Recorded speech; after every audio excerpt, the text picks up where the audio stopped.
everyone, and welcome back to my channel. So if you are new here, my name is Lana Tiari and I travel full-time with my partner Carlos while working online as digital nomads, and today I'm going to be discussing how expensive is Austria. Now, if you've been following us for a while, you'll know that we're budget travelers, so when you think of a budget country to travel to, Austria isn't really the first place that comes to your mind. So today I'll be talking about how much we have actually spent in our 5-week journey here. But this month we were really lucky because we found a house sit on this website called Trusted House Sitters. So if you stick around till the end of the video, I'll explain how you can get free accommodation while traveling. So as usual in every video that I do, I use the US dollars because it's sort of a universal currency, and also all of the prices will be listed as a couple because, as I said, I'm traveling with my partner Carlos. So these will be the topics that I'm going to be discussing today. Alright, so first up is accommodation, and as I said before, we had a house sit. So this month we spent exactly $0 on accommodation.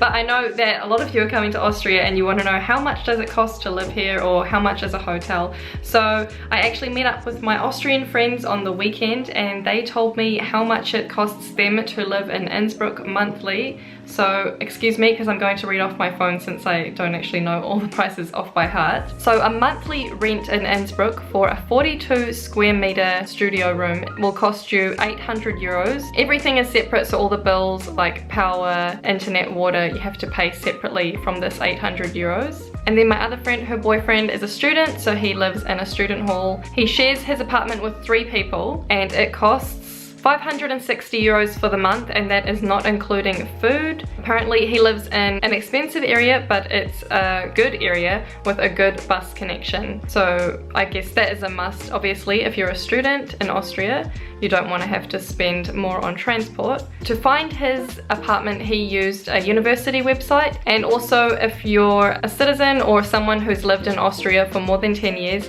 you can apply for something. I guess it's kind of like the New Zealand comparison would be a state house, and I think it takes you 3 to 4 years to get one of these houses or apartments, and that will give you a 50 square meter living room, bathroom, bedroom, and it will be 480 euros for the month. So yeah, that's what my friends were telling me. Also, if you wanted to rent an Airbnb if you're a tourist here in Vienna, I did a quick research to find out the costs. A monthly rental comes to about $750 to $1,500 USD. And also I'll just do a quick speed test for you guys. So the location of the place where we're living in Austria is in a countryside, so I was kind of expecting the Wi-Fi to be a lot slower here, but it's actually quite a reasonable speed.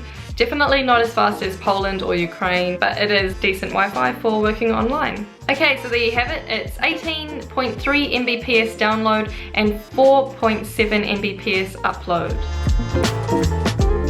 Transport in Austria is obviously either you have a car or you catch the public transport. We didn't find Uber to be really common here. I think the only place that Uber is in Austria is actually Vienna.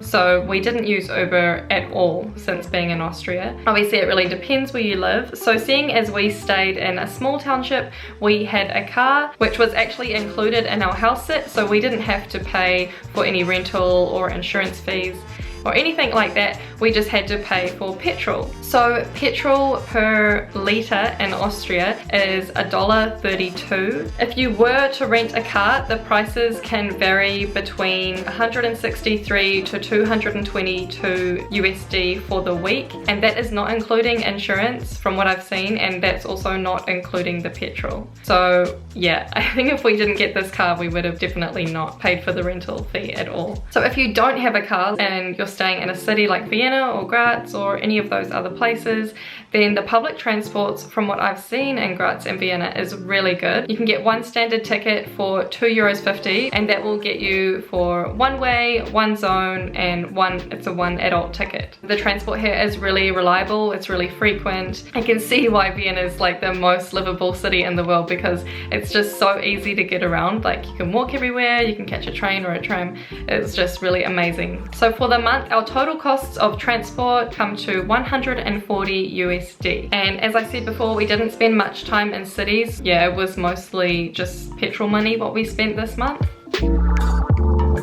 Eating out. So we tend to be quite frugal people, and seeing as Austria is a little bit more expensive for us, we didn't eat out that much this month. So we only dined out about 10% of the time, and 90% of the time we were eating our meals at home. But I know most of you are gonna come to Austria and you wanna know how much the restaurants are. So while we were in Vienna, we ate at a very local restaurant. It was called a Basil restaurant. I don't know if I'm saying that right, but anyway, they served Wiener Schnitzel, and we got one Wiener Schnitzel, which actually come with potatoes, salad, and the schnitzel each for €9.50, which I think is quite decent for dining out. Or if you wanted to eat more kind of street food style, then you can get like a Kassekreiner on average for about €3.90. Or if you wanted to try some mulled wine at Christmas time like we did, that was €4 for 1 cup. So of course, if you eat at more touristy restaurants, the prices tend to be higher, but if you eat at street food or local restaurants or bakeries, then the prices will usually be a bit lower. So our monthly total of eating out come to $60 USD. Groceries. So because we ate at home a lot this month, this price is going to be a lot higher. So our total monthly cost of groceries was $408. And I think out of all of these cost of living videos, this is the highest we have spent ever. But if we take into consideration the fact that we didn't eat out as often, then it kind of balances it out. We do buy mostly budget branded items at the grocery store, and we usually like to find things that are on special. But obviously we don't skim on anything, so we buy a lot of protein, lots of fruit and veg. We like eating really healthy. Most of the time, of course, we buy some pizzas for the weekend, but for the most part, I would say that the price that we spent was well worth it. So these are the prices that you can find at the grocery stores here.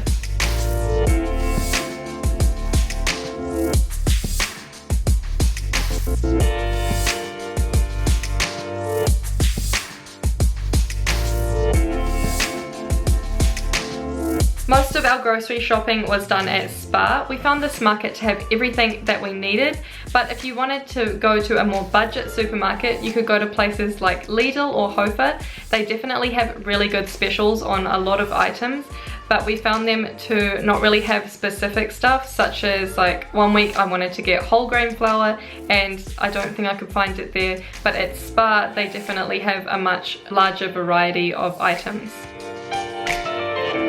Phone plans and SIM cards. So when we got to Austria, we were actually in dire need of a SIM card since our one from Slovakia had stopped working. So we decided to go with T-Mobile since we had been with them before, and they seemed to be quite reasonably priced for the plans that they offered. So it cost us $11 each, and our plans included 8 gigabytes of data, bringing the total cost for us to $22 for the month. So I'll do a quick speed test to show you the speeds of the T-Mobile data. So yeah, the speeds are actually about the same as our Wi-Fi here at home, which is kind of funny. 19.3 Mbps download and 7.74 Mbps upload, which is really good for mobile data. The coverage for T-Mobile has been really great. We haven't had any problems with it, especially seeing as we're in a smaller township. That's kind of when you would expect to see coverage problems, but we haven't had any of that.